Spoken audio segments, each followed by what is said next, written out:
à vous tous, c'est parti pour le journal. La cavale de Boy Djiné s'est arrêtée au pays de Yaya Jammeh où il a été arrêté par la brigade de recherche de la gendarmerie. L'homme qui s'est évadé de manière spectaculaire de la maison d'arrêt et de correction de Diourbel. Retour sur cette affaire avec Fabien.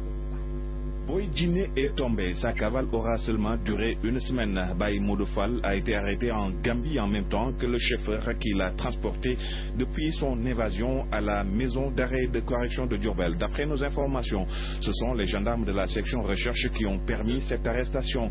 Selon toujours nos renseignements, l'arrestation s'est déroulée dans un réceptif hôtelier qui avait été infiltré par les gendarmes, mais n'étant pas légalement habilité à procéder à son arrestation en territoire étranger, ils ont fait appel à la police gambienne.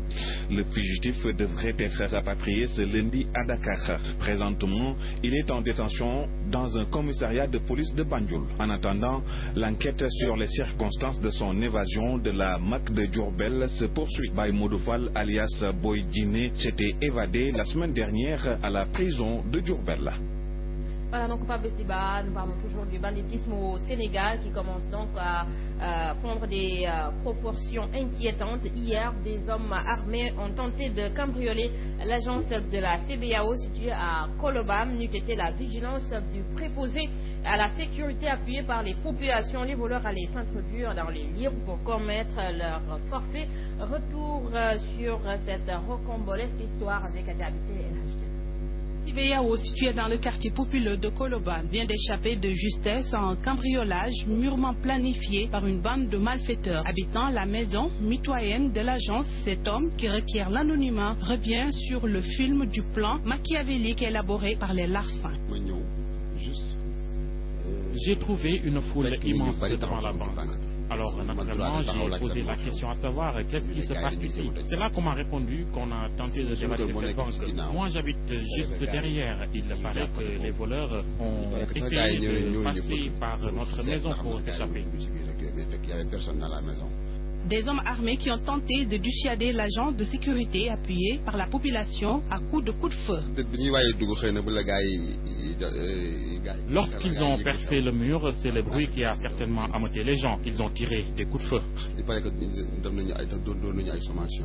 Plus de peur que de mal, seul ce trou transpercé par les voleurs témoigne du passage de ces cambrioleurs qui ont pris la poudre d'escampette. Mais n'eût été la vigilance des populations, ces voleurs auront commis leur larcin aux grandes dames de cette succursale du groupe Attijari Wafabang. Merci à votre autre information. C'est les travailleurs des collectivités locales qui font un grève générale dès aujourd'hui et ce jusqu'au 29-27 janvier prochain. Ils réclament la prise en charge effective de leurs revendications. Une grève d'avertissement de 72 heures qui risque d'impacter négativement la marche des dites collectivités locales au vu de la détermination des agents. Une information relayée par le quotidien, donc le Populaire. Guéréo, un village lébou de 14 000 habitants situé à une quinzaine de kilomètres de Sendian, est très enclavé à cause de routes impraticables. Une situation qui, selon les habitants, freine le développement de cette localité qui vit essentiellement de pêche. Ils l'ont déclaré en marge d'un rassemblement politique des militants de l'APR de la localité qui appelait à l'unité de la jeunesse républicaine. Ici, la correspondance de Pape J. C'est la croix et la bannière pour se rendre à Guéréo. Pour cause, une route chaotique qui entre le sommeil de ses habitants. Suleiman Faye, responsable des jeunes de la paire de Guéréo. Dans le moment qui en allant faire le marché, Ambou rentre tardivement avec beaucoup de difficultés grâce à l'état de la route. Ce village de pêcheurs peine à écouler ses produits halieutiques. Guéréo, il arrive des moments où il y a le poisson en pagaille, mais on n'a pas les moyens nécessaires pour s'en servir correctement. D'abord, nous voulons que nos parents pêcheurs soient bien équipés. Et nous voulons aussi payer des camions frigorifiques pour pouvoir acheminer ce produit qui a été pris. Et au financement.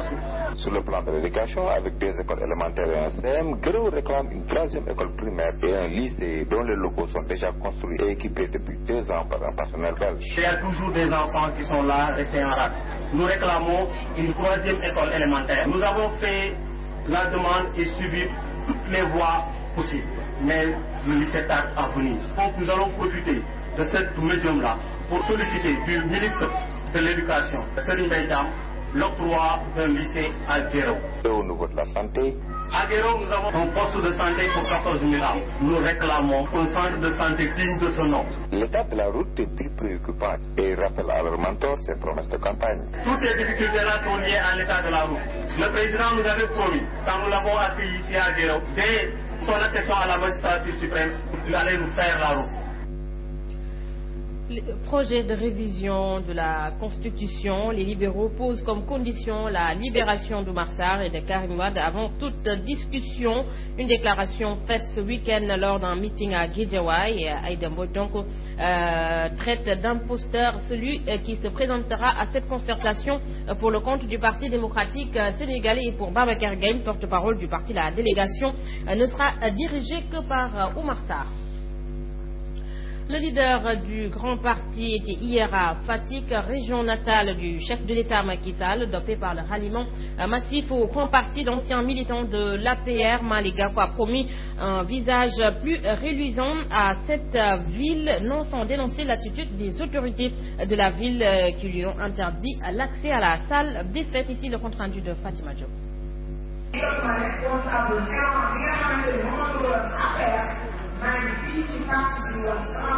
Des apéristes pour le compte du grand parti, malgré l'interdiction d'accéder à la salle des fêtes pour tenir leur manifestation, Malick Gakou est plus que jamais déterminé à aller jusqu'au bout pour le contrôle de Fatick. Ils ont voulu nous confiner ici, mais c'est la marque d'une absence de démocratie. Le Sénégal est un et indivisible.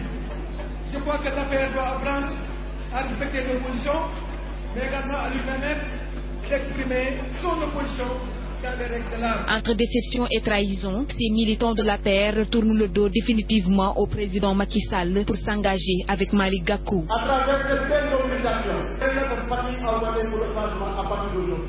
Le leader du grand parti, qui a écouté attentivement les doléances de ses militants, en a déduit que la région natale du chef de l'État manque beaucoup de choses. Cette région si belle, avec autant de ressources, mais cette région si pauvre. Cette région traversée par la précarité sociale, cette région traversée par les disparités, cette région traversée par le chômage endémique des jeunes mérite que le grand parti lui accorde une importance particulière. Une forte mobilisation des militants du grand parti a accueilli le président Malick Gakou qui a sillonné les rues du fief du chef de l'État. Selon lui, l'heure est venue pour que le Sénégal progresse. Fatima Diop, merci à vous. Et puis nous parlons de tout à fait autre chose. Un accident de la circulation a fait hier 13 blessés à hauteur de la bretelle d'entrée des Maristes. Il s'agit de deux cars Djagandjaï qui sont entrés en collision. L'accident s'est produit vers les coups de 18h sur l'autoroute et les deux véhicules ont quitté Colobane pour se rendre à Thiès. Leur destination finale, deux parmi les passagers ont été grièvement blessés. Et puis une note sur international avant de boucler ce journal. Le second tour de l'élection présidentielle et des législatives n'a finalement pas eu lieu ce dimanche en Haïti, reporté à la dernière minute pour des raisons de sécurité. C'est l'opposition qui refusait de participer à ce qu'elle considère comme un coup d'État électoral fomenté par le pouvoir en place.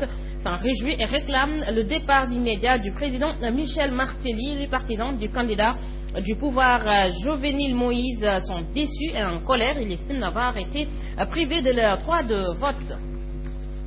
Toujours sur l'international, pas d'annonce officielle, mais à l'évidence, la conférence sur la Syrie prévue ce lundi 25 janvier à Genève devrait être retardée et on ignore quand elle pourra débuter. Les discussions de paix préparées par l'ONU devront en principe réunir des représentants de l'opposition et du régime de Bachar el-Assad. Voilà, mesdames et messieurs, c'est ici que se referme ce journal. À vous tous, merci d'avoir suivi. L'info continue sur la première télévision urbaine du Sénégal, 7h30, Mambengay, Ahmed Aidara vous retrouve, c'est pour la revue des titres en Wolof, 7h45, c'est le journal. Et tout de suite, Sainte-Coach vous retrouve dans Sainte-Gym. Quant à moi, je vous donne rendez-vous à 13h. C'est pour le flash d'information. Vous m'avez maintenant à tous et bonne journée. Au revoir.